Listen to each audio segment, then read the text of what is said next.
Today's reading, Pride and Prejudice by Jane Austen. It is a truth universally acknowledged that a single man in possession of a good fortune must be in want of a wife. However little known the feelings or views of such a man may be on his first entering a neighbourhood, this truth is so well fixed in the minds of the surrounding families that he is considered the rightful property of someone or other of their daughters. "My dear Mr. Bennet," said his lady to him one day, "have you heard that Netherfield Park is let at last?" Mr. Bennet replied that he had not. "But it is," returned she, "for Mrs. Long has just been here, and she told me all about it." Mr. Bennet made no answer. "Do you not want to know who has taken it?" cried his wife impatiently. "You want to tell me, and I have no objection to hearing it." This was invitation enough. "Why, my dear, you must know. Mrs. Long says that Netherfield is taken by a young man of large fortune from the north of England. That he came down on Monday in a chaise and four to see the place, and was so much delighted with it that he agreed with Mr. Morris immediately that he is to take possession before Michaelmas, and some of his servants are to be in the house by the end of the week." "What is his name?" "Bingley." "Is he married or single?" "Oh, single, my dear, to be sure. A single man of large fortune, 4,000 or 5,000 a year. What a fine thing for our girls!" "How so?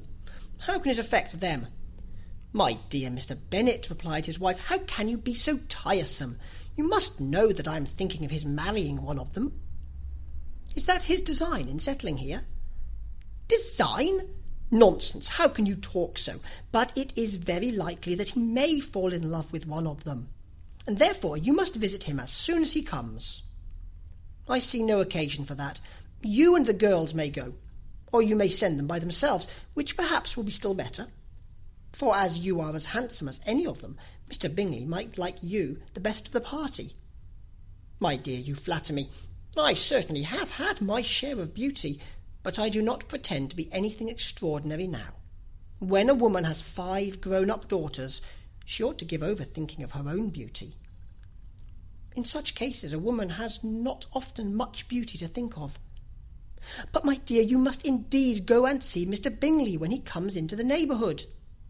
It is more than I engage for, I assure you." "But consider your daughters. Only think what an establishment it would be for one of them.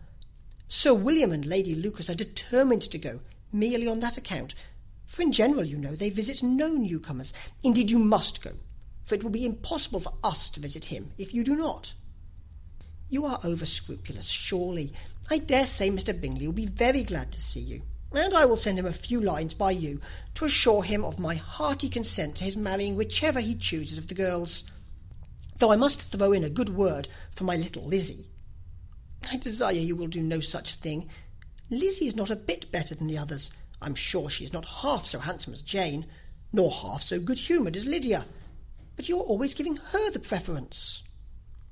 "They have none of them much to recommend them," replied he. "They are all silly and ignorant like other girls, but Lizzie has something more of quickness than her sisters."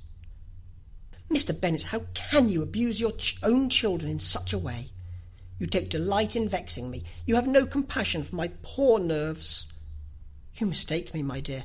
I have a high respect for your nerves.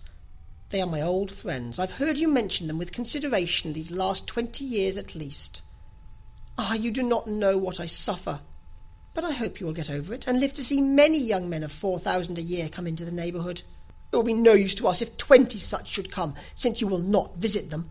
Depend upon it, my dear, that when there are 20, I will visit them all." Mr. Bennet was so odd a mixture of quick parts, sarcastic humour, reserve, and caprice, that the experience of 23 years had been insufficient to make his wife understand his character. Her mind was less difficult to develop. She was a woman of mean understanding, little information, and uncertain temper.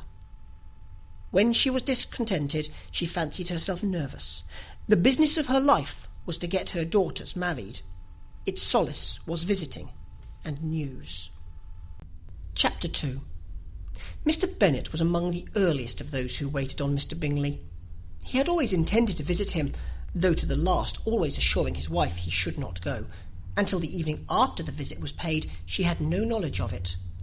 It was then disclosed in the following manner.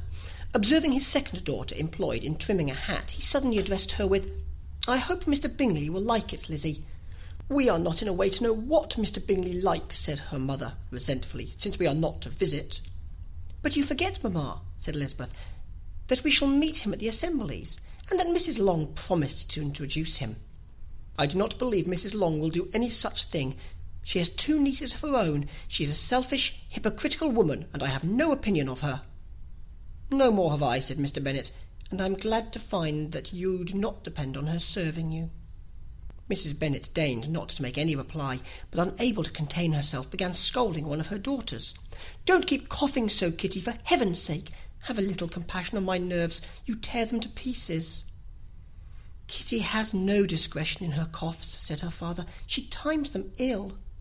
"I do not cough for my own amusement," replied Kitty fretfully. "When is your next ball to be, Lizzie?" "Tomorrow fortnight." "Ay, so it is," cried her mother, "and Mrs. Long does not come back till the day before, so it will be impossible for her to introduce him, for she will not know him herself." "Then, my dear, you may have the advantage of your friend, and introduce Mr. Bingley to her." "Impossible, Mr. Bennet, impossible, when I am not acquainted with him myself. How can you be so teasing?" "I honour your circumspection. A fortnight's acquaintance is certainly very little. One cannot know what a man really is by the end of a fortnight. But if we do not venture, somebody else will, and after all, Mrs. Long and her daughters must stand their chance. And therefore, as she will think it an act of kindness, if you decline the office, I will take it on myself." The girls stared at their father. Mrs. Bennet said only, "Nonsense, nonsense." "What can be the meaning of that emphatic exclamation?" cried he. "Do you consider the forms of introduction and the stress that is laid on them as nonsense? I cannot quite agree with you there. What say you, Mary? For you are a young lady of deep reflection, I know, and read great books and make extracts." Mary wished to say something sensible, but knew not how. "While Mary is adjusting her ideas," he continued, "let us return to Mr. Bingley." "I am sick of Mr. Bingley," cried his wife. "I am sorry to hear that, but why did you not tell me that before? If I had known as much this morning, I certainly would not have called on him. It is very unlikely, but as I have actually paid the visit, we cannot escape the acquaintance now." The astonishment of the ladies was just what he wished, that of Mrs. Bennet perhaps surpassing the rest, though when the first tumult of joy was over, she began to declare that it was what she had expected all the while. "How good it was in you, my dear Mr. Bennet! But I knew I should persuade you at last. I was sure you loved your girls too well to neglect such an acquaintance. Well, how pleased I am! And it is such a good joke, too, that you should have gone this morning and never said a word about it till now." "Now, Kitty, you may cough as much as you choose," said Mr. Bennet, and as he spoke he left the room, fatigued with the raptures of his wife. "What an excellent father you have, girls," said she, when the door was shut. "I do not know how you will ever make amends for his kindness, or me either, for that matter. At our time of life it is not so pleasant, I can tell you, to be making new acquaintances every day, but for your sakes we would do anything. Lydia, my love, though you are the youngest, I dare say Mr. Bingley will dance with you at the next ball." "Oh," said Lydia stoutly, "I am not afraid, for though I am the youngest, I am the tallest." The rest of the evening was spent in conjecturing how soon he would return Mr. Bennet's visit, and determining when they should ask him to dinner. Chapter 3. Not all that Mrs. Bennet, however, with the assistance of her 5 daughters, could ask on the subject, was sufficient to draw from her husband any satisfactory description of Mr. Bingley.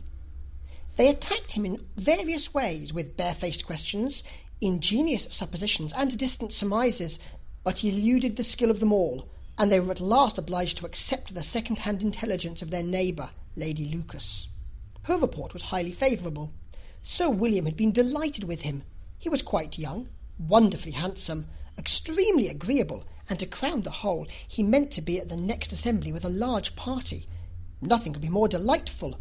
To be fond of dancing was a certain step towards falling in love, and very lively hopes of Mr. Bingley's heart were entertained.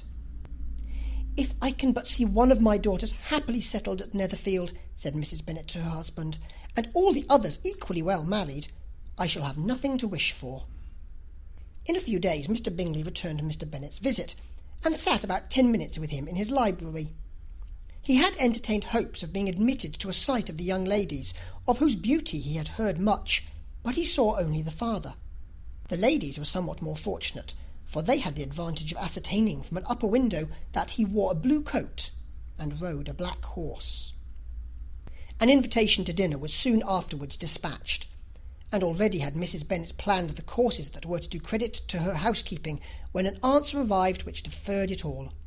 Mr. Bingley was obliged to be in town the following day, and consequently unable to accept the honour of their invitation, etc. Mrs. Bennet was quite disconcerted.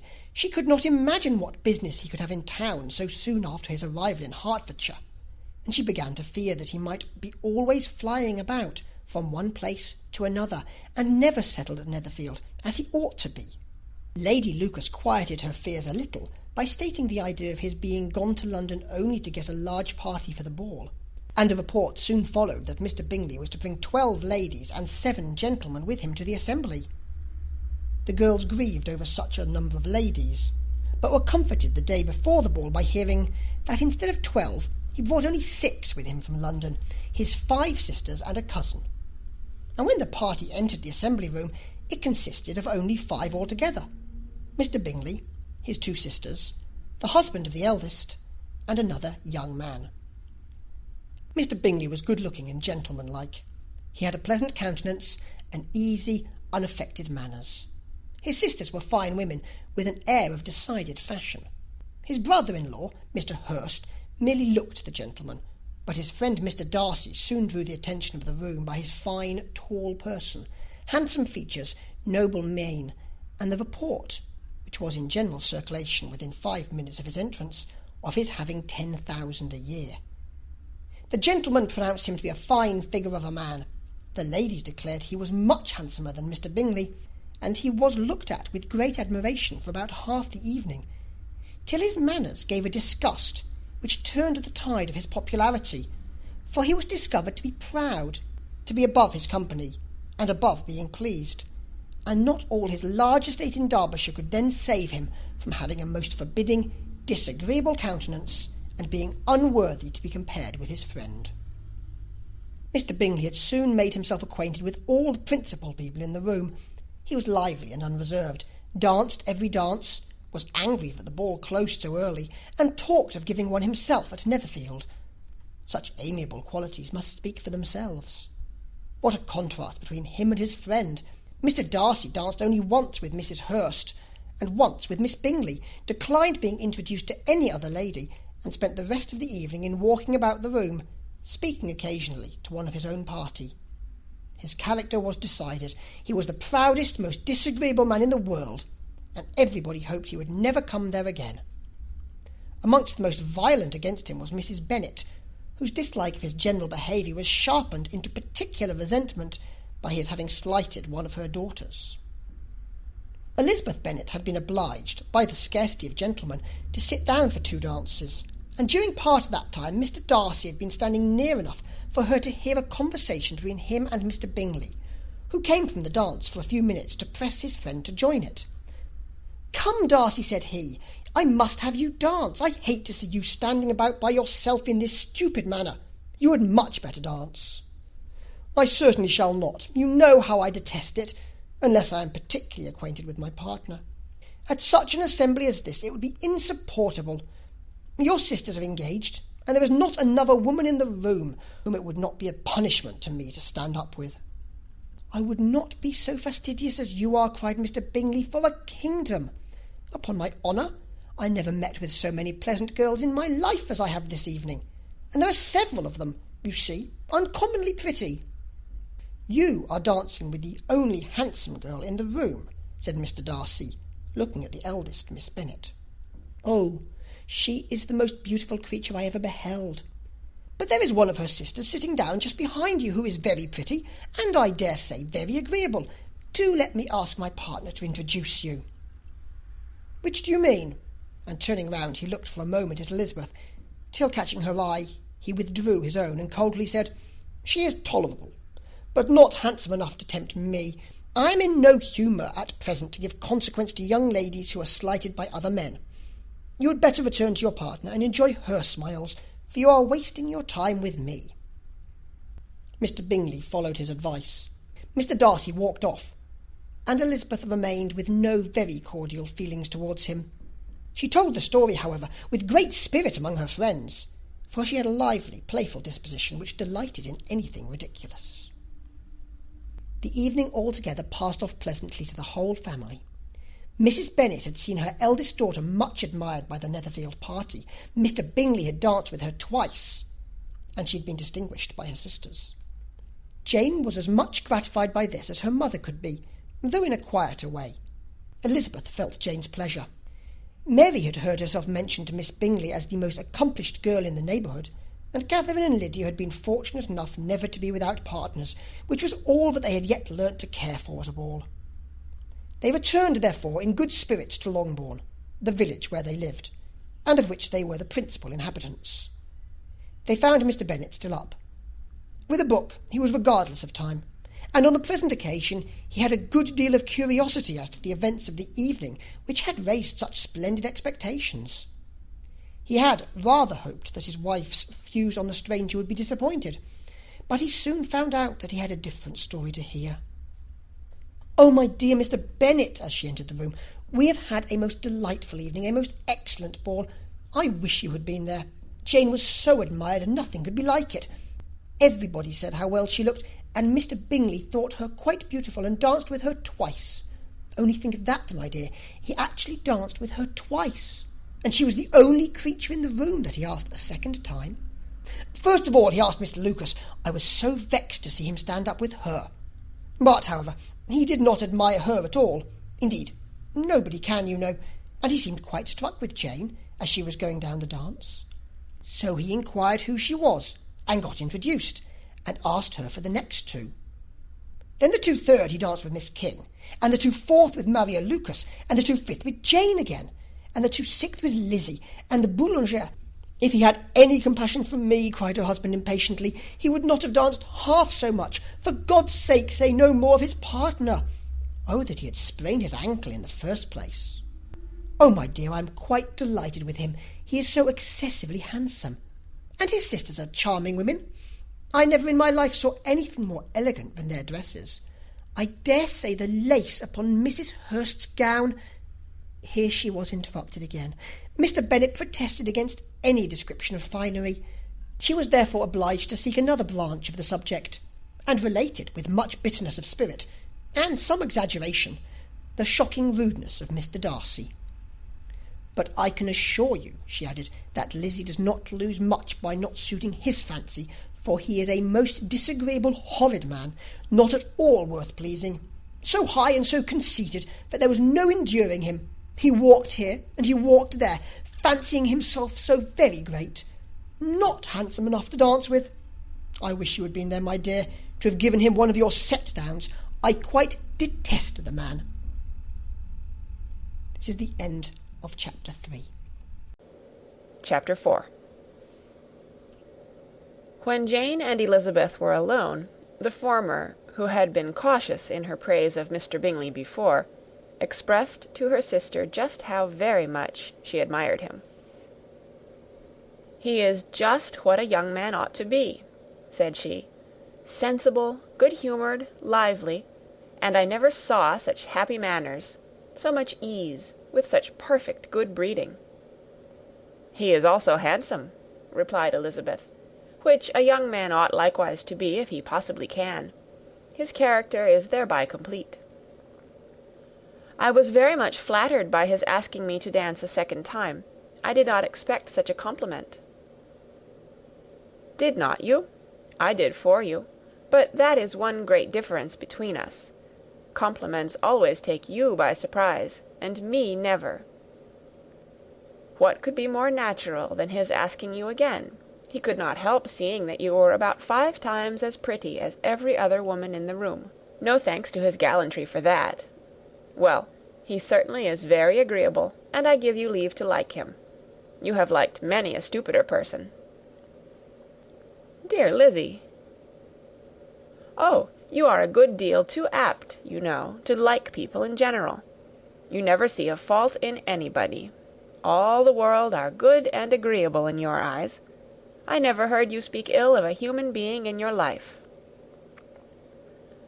"I would not wish to be hasty in censuring anyone, but I always speak what I think." "I know you do, and it is that which makes the wonder. With your good sense, to be so honestly blind to the follies and nonsense of others. Affectation of candour is common enough, one meets with it everywhere.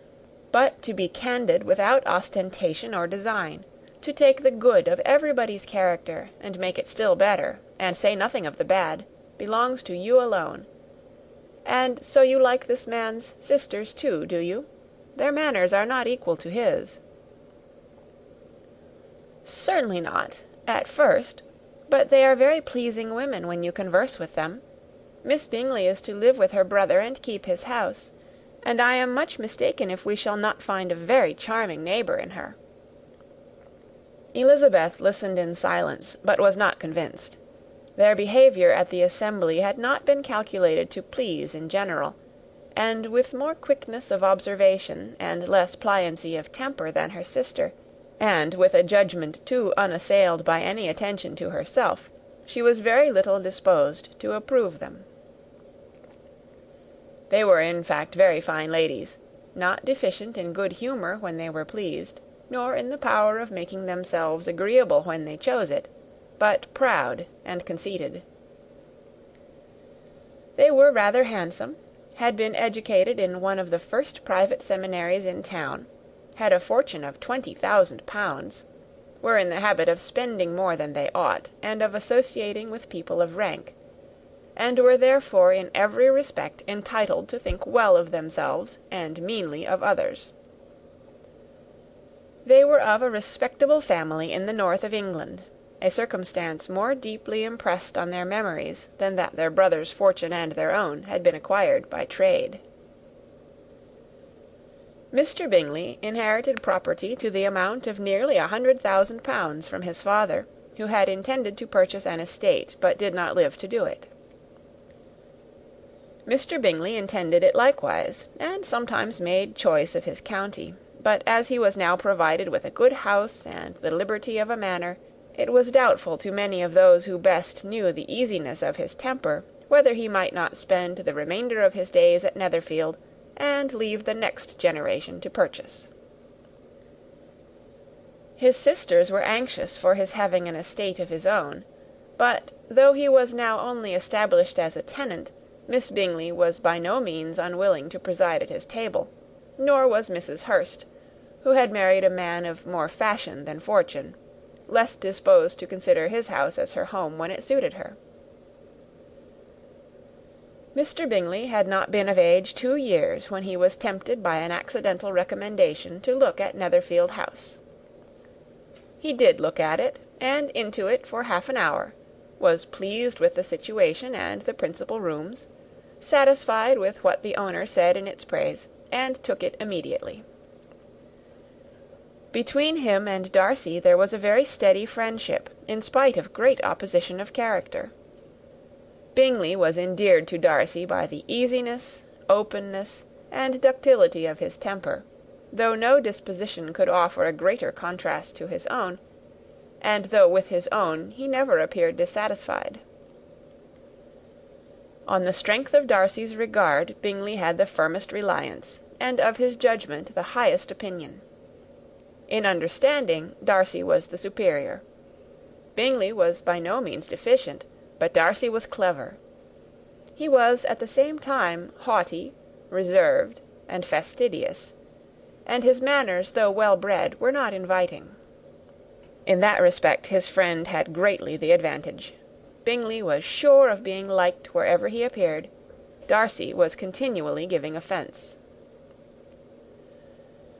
The manner in which they spoke of the Meryton assembly was sufficiently characteristic. Bingley had never met with more pleasant people or prettier girls in his life. Everybody had been most kind and attentive to him. There had been no formality, no stiffness. He had soon felt acquainted with all the room, and as to Miss Bennet, he could not conceive an angel more beautiful.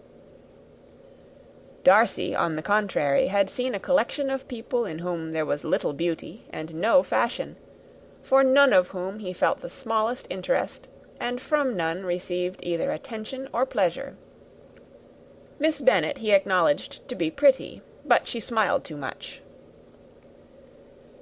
Mrs. Hurst and her sister allowed it to be so, but still they admired her, and liked her, and pronounced her to be a sweet girl, and one whom they would not object to know more of. Miss Bennet was therefore established as a sweet girl, and their brother felt authorized by such commendation to think of her as he chose. End of Chapter 4. Chapter 5. Within a short walk of Longbourn lived a family with whom the Bennets were particularly intimate. Sir William Lucas had been formerly in trade in Meryton, where he had made a tolerable fortune, and risen to the honour of knighthood by an address to the king during his mayoralty. The distinction had perhaps been felt too strongly.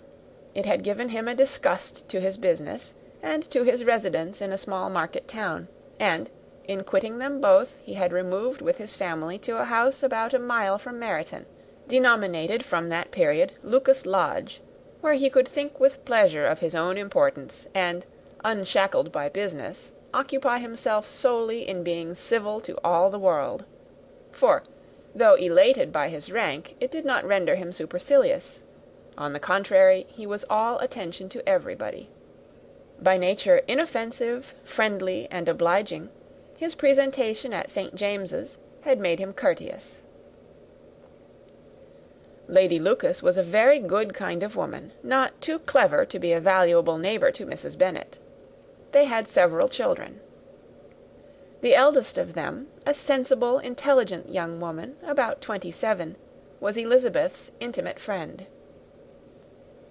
That the Miss Lucases and the Miss Bennets should meet to talk over a ball was absolutely necessary, and the morning after the assembly brought the former to Longbourn to hear and to communicate.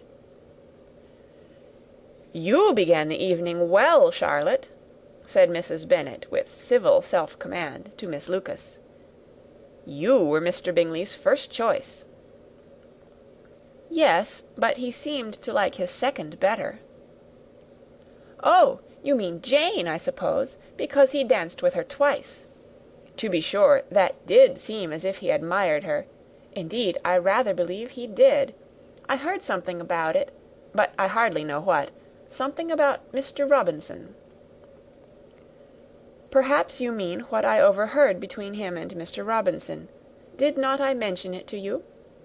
Mr. Robinson's asking him how he liked our Meryton assemblies, and whether he did not think there were a great many pretty women in the room, and which he thought the prettiest, and his answering immediately to the last question, 'Oh, the eldest Miss Bennet, beyond a doubt.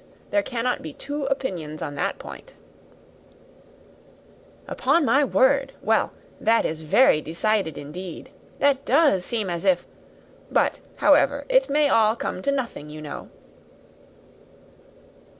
"My overhearings were more to the purpose than yours, Eliza," said Charlotte.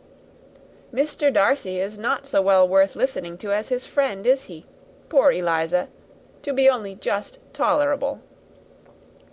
I beg you would not put it into Lizzie's head to be vexed by his ill treatment, for he is such a disagreeable man that it would be quite a misfortune to be liked by him.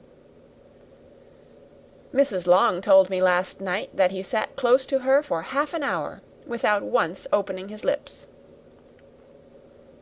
"Are you quite sure, ma'am? Is not there a little mistake?" said Jane. "I certainly saw Mr. Darcy speaking to her." "Aye, because she asked him at last how he liked Netherfield, and he could not help answering her, but she said he seemed quite angry at being spoke to." "Miss Bingley told me," said Jane, "that he never speaks much, unless among his intimate acquaintances. With them he is remarkably agreeable." "I do not believe a word of it, my dear. If he had been so very agreeable, he would have talked to Mrs. Long."